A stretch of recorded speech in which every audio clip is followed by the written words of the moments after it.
Pretty looking people, but I can tell you people, they were the devil's children. Body of... Well, greetings from King Edward VII Hospital. I am recovering from surgery.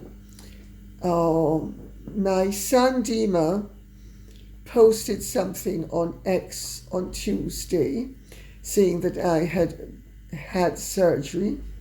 I think it was Tuesday. What is today? Must have been Monday. Sorry. Time is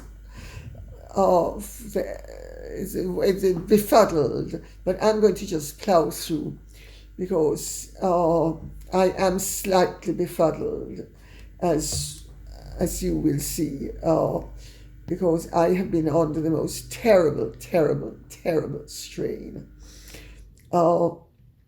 But Dima did post something on Monday saying that the operation was taking place, which it did.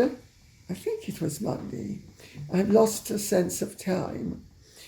And it took place, and it was very successful, but it was terrifically difficult on me because I bled an awful lot, and they had to give me an awful lot of transfusion, and the injuries were tremendously, well, what happened was that my acetabula, which is the ball that goes into the top of the hip, when I fell, the acetabula shattered in the force of impact.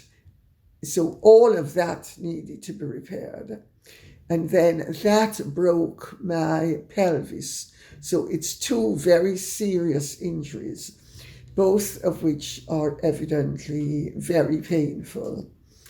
And I'm in a lot less pain now than I was before the operation, because I have to tell you, I have had the most wonderful experience in some ways as a result of this accident. I have seen the absolute best and the absolute worst in people. The accident took place last week, Sunday. I was taken into St. Thomas's Hospital.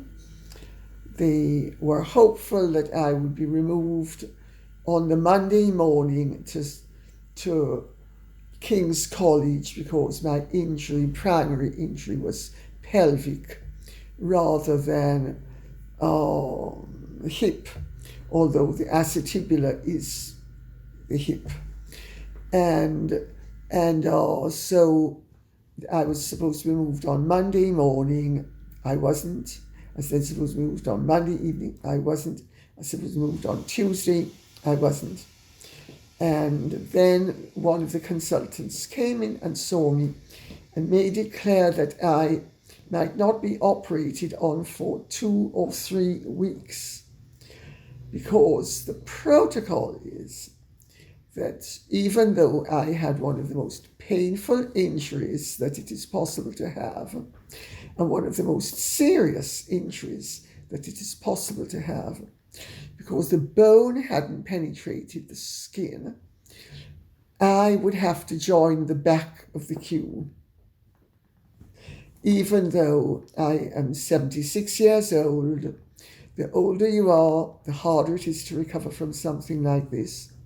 Also, it is no secret that my existence helps to keep bread on many a table. So you would have imagined that this government, which is so greedy and desperate to get money from any source, would have actually been quite eager to have me able to be functioning so that I could put more money into their pockets, but not a bit of it.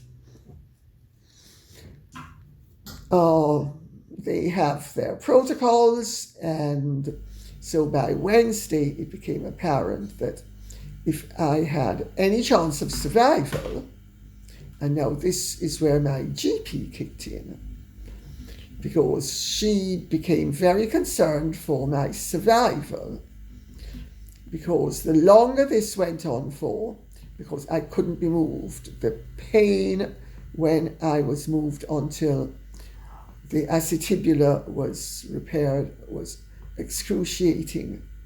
So I would have developed bed sores, and having developed bed sores, they couldn't operate upon me until I no longer had bed sores, but I would keep on having bed sores because they couldn't operate upon me. So basically, I would have died.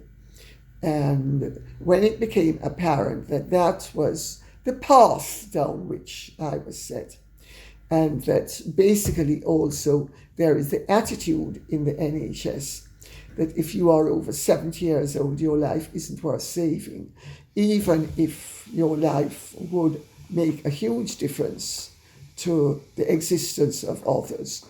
They have their rules, they have their regulations, and this is what they're going by. The whole system is insane. It needs to be completely scrapped and started again. But anyway, so by Wednesday, it became apparent that I needed to get out of St. Thomas's into the private sector. Fortunately, I have insurance. And so a dear friend of mine was helping. She's one of the top guys at Lloyd's. And she was helping with the insurance. And so was my sector.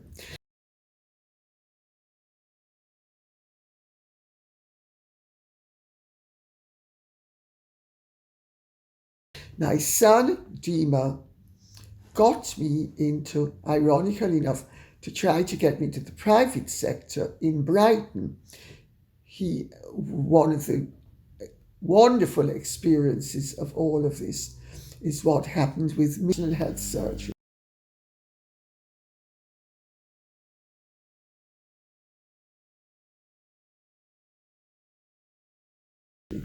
And he said that he would take me on. He understood the necessity for me to be operated on sooner rather than later. And he said that he would take me on, and he would take me on not as a private patient, but as an NHS patient. So that, while that is going on, they're still trying to get me into the private sector. And Mr. Phillip Stott is fully in favour of whatever works first is fine. And Mr. Phillip Stott, I have to tell you, is a wonderful, wonderful man. Not only was he giving up his day off to operate upon me, but he also said, if the private sector becomes available, I should go with the private sector. So at this stage, the NHS tried to sabotage it. They tried to say that they could not agree to Mr. Phillip Stott transferring me as an NHS patient if, and blah, blah, blah. They weren't entirely logical with their system. And they were really just trying to call the shots. And I said to one of the doctors, I said, this is a life you're speaking about. This is somebody who is in pain. I said, and you are acting as if this is an automaton. I said, this is not right. Anyway, so while that is going on, Mr. Stott is encouraging us to continue to try to get me into the King Edward VII Hospital, which is where all the royals go, and Prince Philip went, and the Queen used to go, and it's a wonderful private hospital. And they and I'd been transferred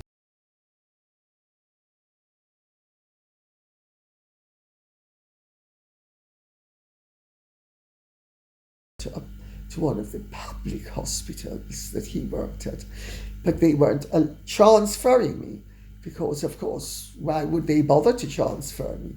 I'm 76 years old, and if they wait long enough, I'm going to be dead. So they couldn't be bothered. But Mr. Paul Culpan could be bothered, and he moved heaven and earth with my friend at Lloyd's and with Dr. Annie Coxon, my GP, and her assistant Sally, to get me into King Edward VII. So I am finally transferred to King Edward VII on the evening of Thursday, after the most extraordinary day of what had to be malice, because it did not add up that people could be lying to me and lying about each other to me and trying to injure me, literally injure me, which is what one of the nurses was trying to do, and all to prevent me from being transferred. And anyway, I was transferred, and I have a tape of the incident where they are transferring me, and because by then I knew that something seriously ominous was going on. And I said to my son Dima and his wonderful girlfriend Primrose, I said, I need you to tape what's going on in case it becomes material down the line. And at one stage, the nurse who had told me earlier in the day that the consultant was refusing to allowed to sign off my transfer papers, and then the doctor told me that wasn't true. So I just say all of that for what it's worth. She spotted that they were being filmed, and she not only tried to stop the filming, which I said to Dean and Primrose, I said, okay, stop the filming, of course, I had enough. I said, but they wanted the film. I said, no, you're not getting the film. You're not allowed to get the film. I'm entitled to the film, and I'm going to keep the film. And she then tried to yank from under me the board that had taken them 20 minutes of agony to get onto me with me howling like a banshee. She then tried to yank it from, and ordered one of the other nurses to yank it from under me. Can you believe it? And I at that point I said, stop. I said, this is abuse, it's negligence. I said, if you try to do that, you are assaulting me. I said, and believe me, there will be consequences. So they stopped. But so all of that is going on. And anyway, I am transferred to King Edward VII Hospital, which has saved my life. There are no two ways about it. And Mr. Paul Culpan has literally saved my life. And anyway, he came, he saw me, and they operated, I think it was on Monday. And they had to prep me for a few days before, and he had his list to do, so we had to wait, but that's fine. And he then told me on Tuesday, when he saw me after the operation, to tell me how it had gone.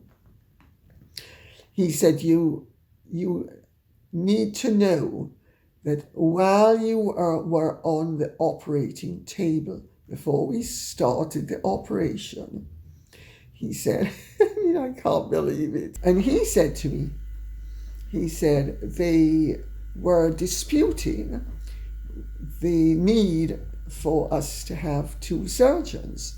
But they needed 2 surgeons because they needed one who was a specialist for the hip with the acetibular, and they needed one who was a specialist for the whatever else it is, the other bone, pelvis. And he said that you are on the table. I was knocked out. He said, and there's still argy-bargy over whether they will agree to pay for the second surgeon. He said, in the end, they agreed to pay for the second surgeon. He said, and wait for it. He said, but I decided whether they paid for it or not, you were going to have your second surgeon, and I would have paid for it. Can you believe it?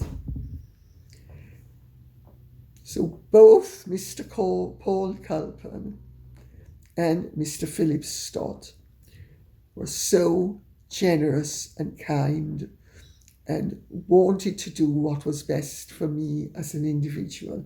And believe me, you had to have a heart of stone to not have some compassion for the suffering that I was enduring. But clearly, an awful lot of them did not. As far as they were concerned, it was business as usual and just keep her as quiet as possible, doped up as possible, and with a bit of luck, she'll be dead in a few weeks. But thanks to Mr. Paul Culpan, I got my 2 surgeons, and I have to commend the insurance company as well for having said, because it was necessary. And now we come on to the next disappointment, because I've had some people have been wonderfully, really encouraging. And it has to be said, some people have been a disappointment, because a great friend of mine in Australia called Meghan is a great friend of Kit Kemp, who owns the Soho Hotel. And when it happened, and I discovered that Kit owned the hotel, I phoned up Maggie and I said, I don't want to affect your friendship or interfere with it, but it would be nice if you could convey to Kit that I would like things to be handled as civilly and amicably and decently as possible, so that this experience does not degenerate into something dreadful for everybody. And Maggie agreed. And Maggie was going to phone Kit, and Kit phoned her to tell her that she know about this awful accident that had happened at the hotel and involved me. So Maggie actually said, yes, she knew, she'd heard from me, and she was going to be speaking to her about it. And Kit asked for my number. So I said to Maggie, yes, give her my number. And I thought it would be nice if this could be resolved with as much amity and civility as possible, because there's no way any of this was my fault. I have no responsibility for any of it. I am not the one who designed a screening room that has a 12 to 18 inch drop, not a step, a drop, with no indication whatsoever. Black on black flooring, so it tricks the eye, where the lighting is dim, and even the paramedic who came to rescue me, he nearly tripped and fell as well. So you would have imagined that she would have acted upon her original instinct But maybe her insurance company said to her, don't. And maybe she decided, well, I'm going to listen to my insurance company. Who knows, maybe the insurance company would blackmail her and say to her, if you say anything to the client, that it is going to mean that you are liable personally, because they will be insured. We are insured at Castle Goring for, I think, 15 million so I think they're definitely insured for whatever it is. Well, she hasn't phoned. And it turns out that my injury is one of the not only most severe but most painful injuries it is possible to have. And it turns out that it should never have happened, because had they had any indication whatsoever of the dangers that existed in that screening room and with the design, that none of this would have happened. But I suppose they're going to try to strong jaw me and chill me out and ice me and try to get me to the point where they will end up giving as little as possible as opposed to what is fair. And I mean, the truth is, this has been an ordeal that should not have happened to anybody. And it's not only the physical damage, although that is acute. It is the fact that I am now laid up for several months and that I am in pain on a daily basis and that I have to be recovering from a serious injury that I should not have had happen. And I suppose they think they're going to want to nickel and dime me. Well, we'll see how it goes, because I have to tell you, the one thing people don't do is dump on me from a great height and get away with it. And I don't really care whether I sue the Kemps personally or their insurers. I don't care who coughs up, but somebody is going to cough up, and blanking me and acting as if they blank me enough, the problem is going to go away, when the problem is not of my creation, it's of theirs, is a really stupid mistake for them to have made. But so there's all of that going on, and I have to tell you, the recovery is, it's no longer as painful as it was before, but the recovery is dreadful, because I have lost so much blood and I am so weakened and I am in such a fragile condition that none of this should have happened, none of it.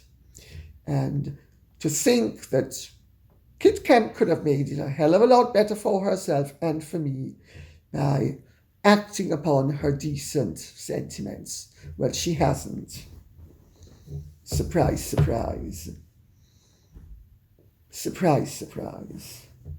Very disappointing. But how surprised am I? Well, clearly she's put her financial interests above her moral duties. She might discover down the line that they would coincide rather better if she actually wasn't quite so, let's see what the bottom line is. But we'll see. Very disappointing. And since she's had a week and a half in which to be in touch, and hasn't been in touch, and had the temerity to get her staff to to be in touch with my son to ask if they could send flowers. I mean, like that's supposed to suffice.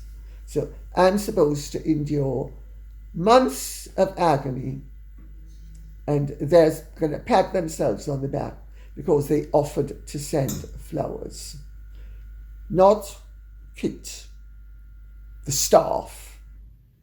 So I wasn't even, according to their reckoning, I wasn't even going to be worth the phone call from her. Charming. And she thinks that's the way to proceed. We'll see. Because, believe me, not 1 penny less than £2 million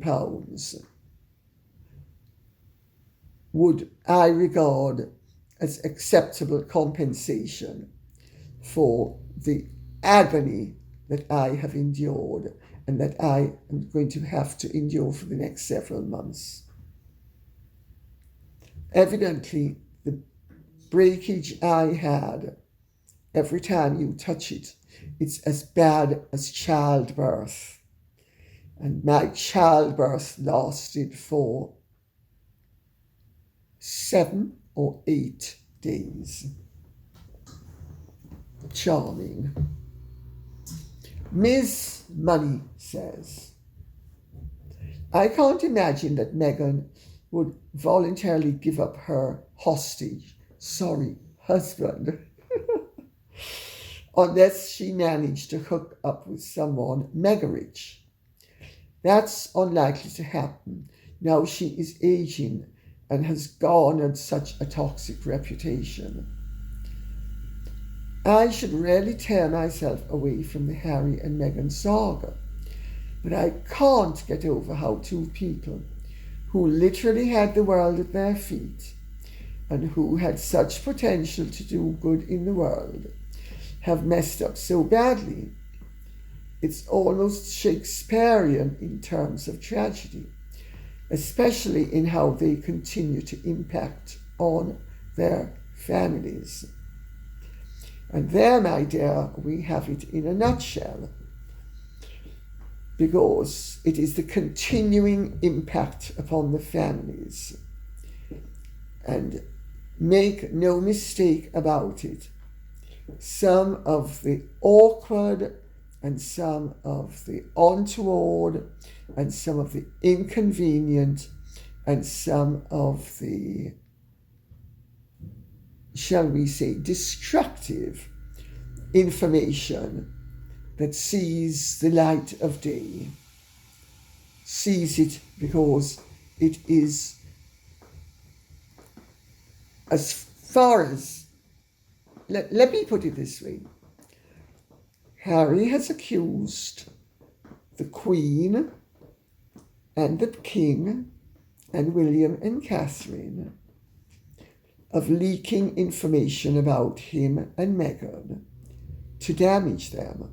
There's no proof that they have done any of this ever. But Harry, and to a lesser extent Meghan, she goes along with it. But this is his hobby horse. So obviously he feels justified in assisting the enemy. I know things that I can't say.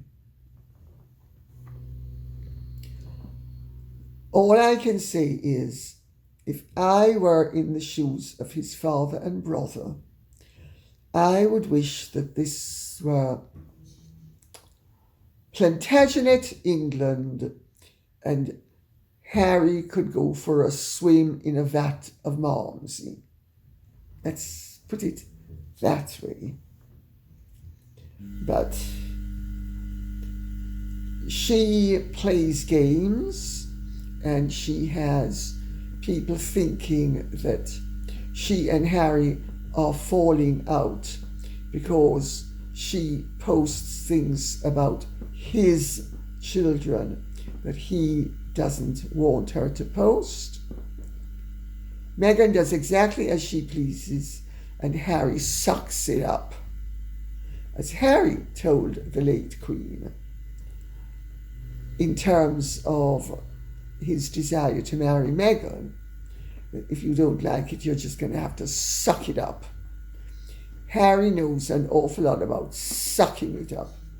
He sucks an awful lot up. And he is perfectly happy to suck it up as long as he gets his payoff down the line. Don't think that he is a Stockholm hostage. He was not kidnapped. He went voluntarily. He has joined the Intifada voluntarily. He has done everything voluntarily. Oh yes, she has packed his ears up with poison, and she has done all sorts of really destructive things that no woman, in my opinion, who loved a husband or was a decent person or loved anybody would do. I mean, you just don't go around creating trouble the way Meghan has created it. But let's not forget, he has been Bonnie to her Clyde. He has been very happy to go along with it all. So let's be very clear about what's been going on. The fact that he would not have gone down this route because he didn't have the courage, and also he didn't have the venom within him. But the venom has increased with the passage of time. So that's all there is to it. It is a Shakespearean tragedy, and they could have done a wonderful lot of good, and they have done a lot of harm. And don't think that in all that's going on at the moment, that they aren't there stoking the fires, because let me tell you something, information of certain types doesn't fall out like manna from heaven unless there is a good reason for it to do so. Geb Pratt says,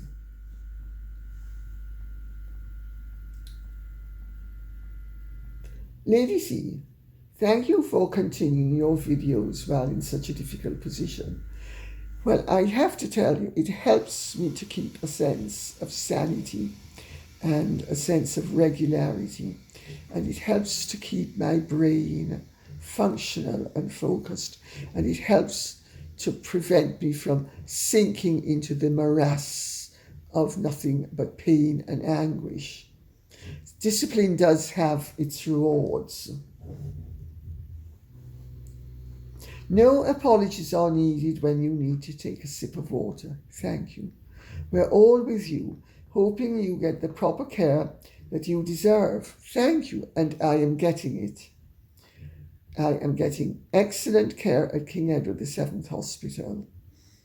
It is far more painful and far more taxing than you could imagine. In some ways, this bout is harder than the previous bout. Of course, because I've lost so much blood as well, and I am now in such a reduced condition physically. But what can I tell you? You know, it would have been nice if those who could have helped to make my life better had all done it. But at least some have done it, and that's the wonderful thing. So it shows there are still wonderful, kind, decent people out there. Claire Wyndham says, Good morning, Lady C. I hope you're feeling better. No, I'm not. if the truth be known. I have a legitimate question. Should either of those children be proven not to be of Meghan's body, would the monarchy and the lies told to the public be able to withstand the scandal? I'm an American and have no dog in this fight, but I have an undying love and admiration for the late Queen Elizabeth II. Again, glad to see you hale and hearty. Well, believe me, I'm a lot less hale and hearty than I appear to be. It's just that in this sort of situation, I can make a good show, which is fine as well. And it does keep me spiritually engaged and intellectually engaged, which is wonderful.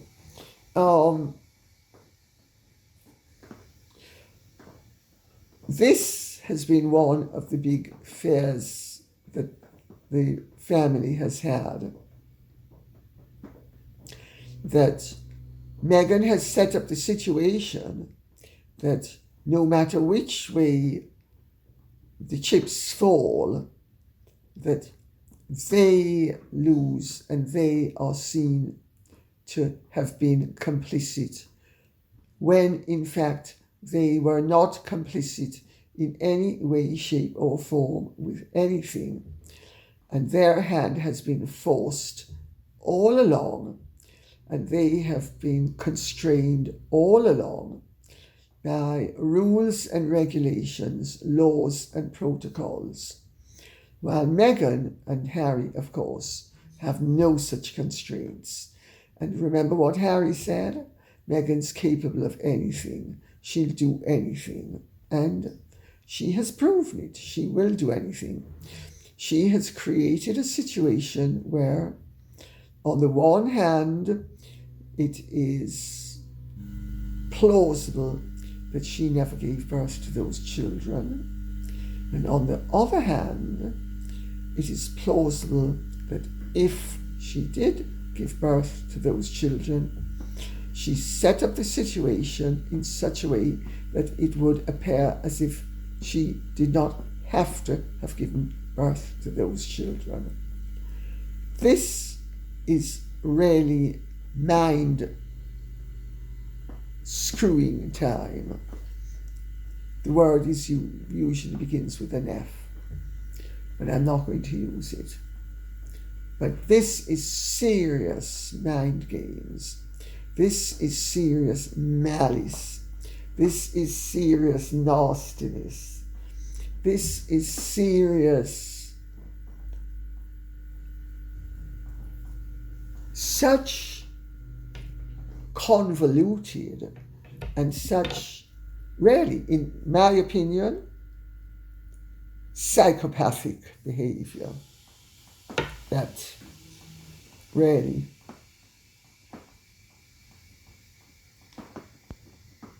and we will end with what Blue-Eyed Girl says. We have never had an explanation as to why this huge amount of money was paid on behalf of Andrew by the late Queen. If you were 100% sure of your innocence and had never met someone, why hand over millions? Blue-Eyed Girl, this is a question that arises time and again. And I have tried to point out to you that there is no proof save in reports in the press, which is not proof, that any significant sum was paid out. I was told that the sum that was agreed was significantly less significant than had been reported upon. And I have been saying that over the years. That not only is that a fact, but that should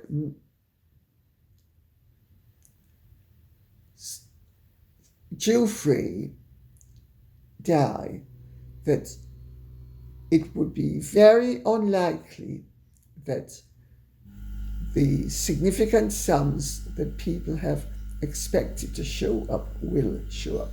So far, they have not shown up. So far, her siblings are fighting with her husband, who is her next of kin, to get their hands on the money that she would have earned from the book. Now, the earnings from the book are going to be paltry compared to the significant sum that has been bandied about as a settlement term. And there is no indication whatsoever that that amount of money has ever or will ever show up in any bank account. Let us just wait. I mean, in the meantime, it would be very helpful if people didn't believe everything that they read in the newspapers and take as fact every fiction that is peddled by the gutter press. It doesn't help any of us. It doesn't help to elucidate, to educate, to inform, or for us to achieve justice on behalf of anybody. But let's remember that one of the major newspaper groups has a lot of skin in this game. I am referring to Associated Newspapers. It is up to its gills in connivance. Sharon Churchill, in the action that when Giuffre and Maxwell sued each other, an awful lot of stuff came out which showed that Sharon Churchill was the one who was informing Virginia Giuffre of what Virginia Giuffre did, not vice versa.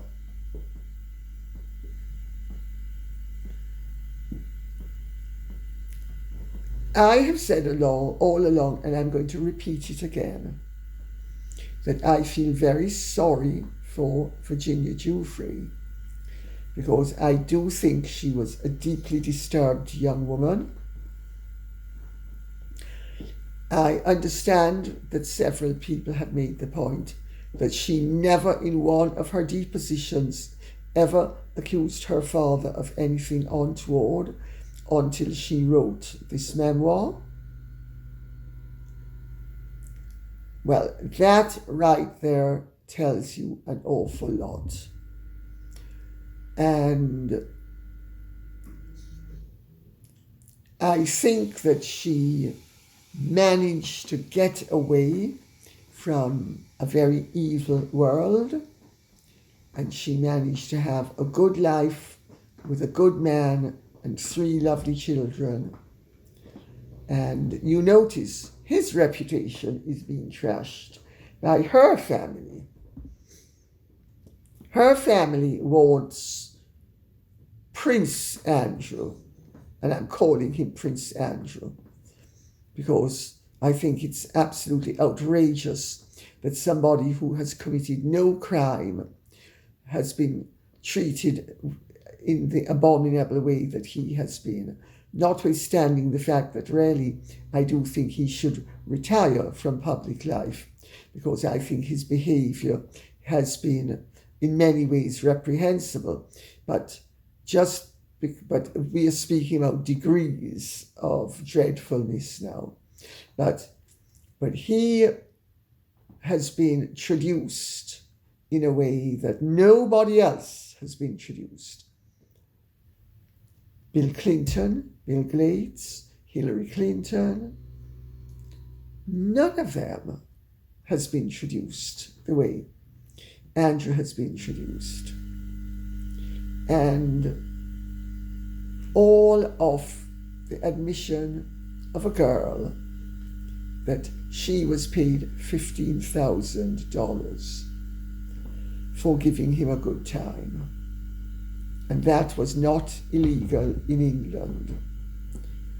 And there is so much doubt as to what you can believe that Giuffre said. And nobody needs to take my word for it. Do their own investigations. There is practically nothing that she says that she doesn't contradict down the line somewhere else, including the latest statement that her father and a friend of his interfered with her, because that was a new one as well. And you have to ask yourself, what nature of being keeps on improving the stories to the extent that even her father is put in the frame? Her father, who was one of her avid defenders.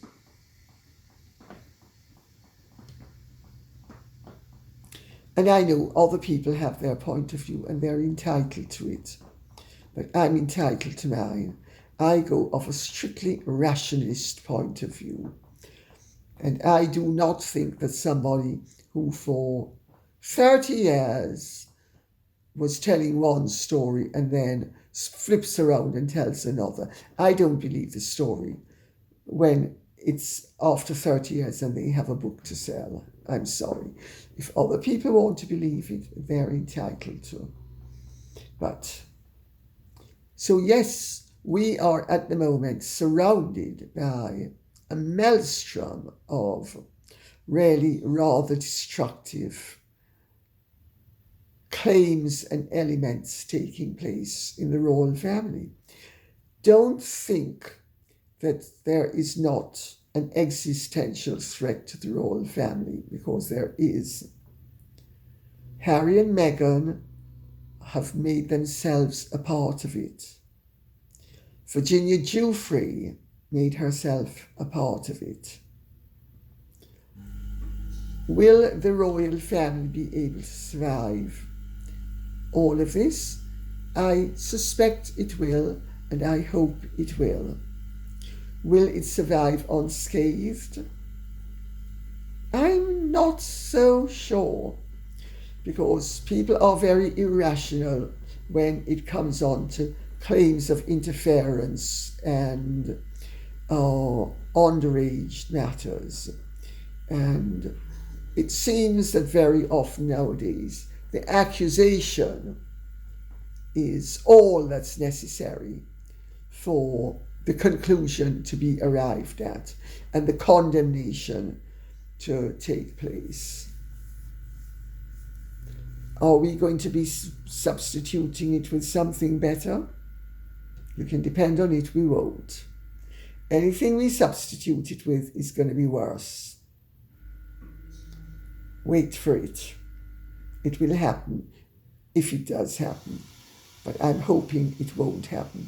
And on that note, I'll say thank you very much for listening. Sorry this has been a bit of a ramble, but I've been wanting you to catch up on various things. Take care. Godspeed. Bye-bye.